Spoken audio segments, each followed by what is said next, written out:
So if you're struggling to get an 8 plus score in your CELPIP speaking, you have come to the right place. Hello everyone, I am Surbhi Arora, your certified CELPIP speaking trainer. So in this video, I'm going to talk about few strategies that you can follow to improve your speaking score.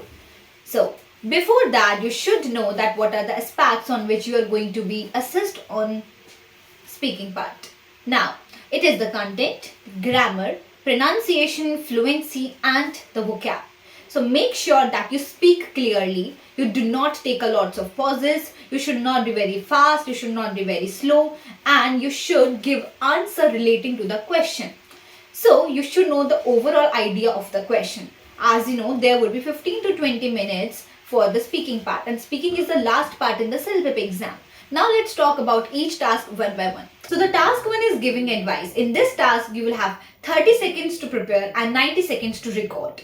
Always understand your question, what is the tone of the question, and start your answer in an informal way. You should always think of 2 advices and you should explain how this advice is going to work out for the person. Now make sure that you do not take the pauses, you do not repeat the sentences and do not get into the technicalities of the question. The question is just demanding from you to speak in a fluent way. They are just testing your communication skill, how fluent you can speak. So if the question is asking advise your friend about any laptop that he or she requires to purchase, you do not need to think about technology and laptop. Of course, it would come at later part, but first, it is how you frame the sentences, how you come up with English, how you explain your ideas in English. So it's all about language. It's not about science. It's not about technicalities. It's not about the advice. It's more about the language. Even if you give the wrong advice, you're not going to judge on your answer. You're going to judge on the basis of your communication skills. So always focus how do you speak. And for that, in the giving advice, you should frame it as a story. Always start in an informal way. Then you can talk about, firstly, it will help in that way. Secondly, it will help in that way. So give at least 2 reasons that why your advice will work out for the person. Now, let's talk about the second task, that is talking about a personal experience. Again, in this one, you'll have 30 seconds to prepare and 60 seconds to record. Now, in this one, you just have to explain some personal experience in 60 seconds. So it could be anything. It could be describing the last lesson. It could be any cafe, any restaurant, any or the first interview or anything that you have to describe. So make sure that you relate your answer with your personal experience. Imagine yourself in that situation. You should give your answer. It is how was the experience, what was the experience, when it was, where it was. So if you will have these 5 words in your mind, how, what, where, when, like that, so it will be easier for you to frame the sentences. So always get into the points that connect to those points as a story. Again, you should not repeat the words, you should not take a long pauses. And now the next task that comes, it is describing a scene. So again, you would have to record your answer for 60 seconds, for which you will be given 30 seconds to prepare. So first of all, understand the type of image, what that image is representing. So always talk about the subject. Just notice what are the subjects in the image. You can talk about their appearance, you can talk about their direction, their position, but make sure either you go clockwise or anti-clockwise. You should talk about left, right, top, bottom, everything you should try to cover. But do not get into each and everything. Rather, you should talk about the main points that you can see. Now, again, you would have to give the supporting details. Then you have to relate the answer with the image. Now the task 3 is followed by task 4, in which you have to predict. Based on the previous image that we have seen, you have to predict what could be next. What next could be done. So the last part, the last subject that you have talked about, you can start from that also. Let's suppose if there was a man that was standing, if you think now if the man could go out, or it could come inside, or he could offer something or give something. So you can always start your answer by in that way only. So again, in this task, make sure that you talk about the events in a flow. Either you go clockwise or anti-clockwise. Again, focus on the main ideas and be careful for the verbs that you are using there, because you are predicting. So certainly it would be tenses and verbs that would count as an important aspect in this task. Now let's talk about task 5, that is comparing and persuading. So guys, just understand, like, these tasks are not testing your logics, or they're not testing your thinking. Like, you're not going to be judged on the basis of your answer. Either you talk about the positive side or negative side. But how do you speak? What language do you use? What's your English? What's the level of your English? This is what counts in all the answers. So make sure that you do not take a long pause, you do not use a lots of fillers, you do not repeat the questions, you do not repeat the keywords. This is what you should be careful for. Rest thing, either you understand the question, what answer you are giving, that counts next, that matters next. So same thing is going to happen in this task, comparing and persuading, in which you will be given two options from which you need to choose one.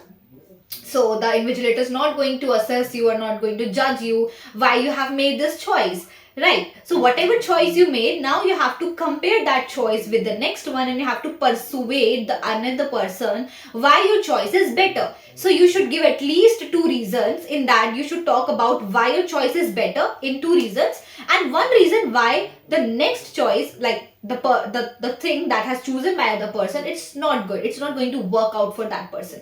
So you have to understand the tone. Like, if the question is for a friend or family member or neighbor, then it means it would be an informal answer. But if it's some case of a professional being, any committee, anything, so there it would be a formal answer. So understand the tone. It's always tone. It's your content, it's your fluency, it's your grammar, it's your pronunciation that counts. Right. So after doing this task, you have 60 seconds to record your answer. So just come up with two reasons why your choice is better than the one that have chosen by the next person. Now the next task comes, it is dealing with the difficult situation. Again, you will be given two situations and you have to choose how you will deal with that situation, what choice you will go with. So just understand your question very well. What is the tone of the question? Then you should describe your situation. You should explain your view. You should explain the reasons why you will go with that particular situation. So always come up with at least two ideas, frame those ideas, then you should get into the additional details for that particular question. Again, you are not going to be assessed on the basis of your choice. It's just about the language on which you have to focus. Next task, that is expressing opinions. You will be given a case here. This type of question is somewhere a general statement, a general view on which you have to explain your opinion. So these type of questions always have yes or no type of answer. Again, you should always talk about either you agree or disagree. Then you should give at least two reasons for that. What's your opinion and why is it your opinion? So at the time of speaking, you should focus on your idea, and then you should frame it as a story, because it's about 60 seconds. So in those 60 seconds, started with answer yes or no. Then you should talk about why is it yes, why it's no, whatever the answer you have chosen there. Then end it with the conclusion part. Now let's talk about the last task, that is describing an unusual situation. In this task, you have to explain the image to the other person with whom you are on a call. So you should sound like that you are speaking with someone on a call. And in the image, you should explain the subjects. You can talk about their places, their appearance, their location. And after giving an answer, you should always bid the goodbye, or like you should give the answer in a sense that you are hanging up a call, or either you have called someone to describe or to ask. That would be in the question. So always understand your question. So this was all about all the tasks in speaking. I believe that if you will understand your type of question, what is the tone of the question, it is just about the ideas that you have to frame, and the content, and it's the fluency. Even if you have the good ideas, even you have the good content, but you do not know what should be the pace of speaking, where you need to take the correct pauses, and how you should connect the sentences, so it is a chance of losing marks. So for gaining the marks, first you should work on the ideas, that is what content. Then you should connect the ideas and a story. Then understand your question, what is the tone of the question. Understand what is the structure. You should use compound and complex sentence in your answer, and you should always come up with a new idea. Do not repeat the ideas. Do not take the long pause. This is what all counts in your speaking part. And rest is practice, practice, practice. The more you will practice, the more you will understand the strategies of doing all types of questions. So I believe this video is surely gonna help you out. So if you have liked this video, kindly subscribe this and like this. Thank you so much.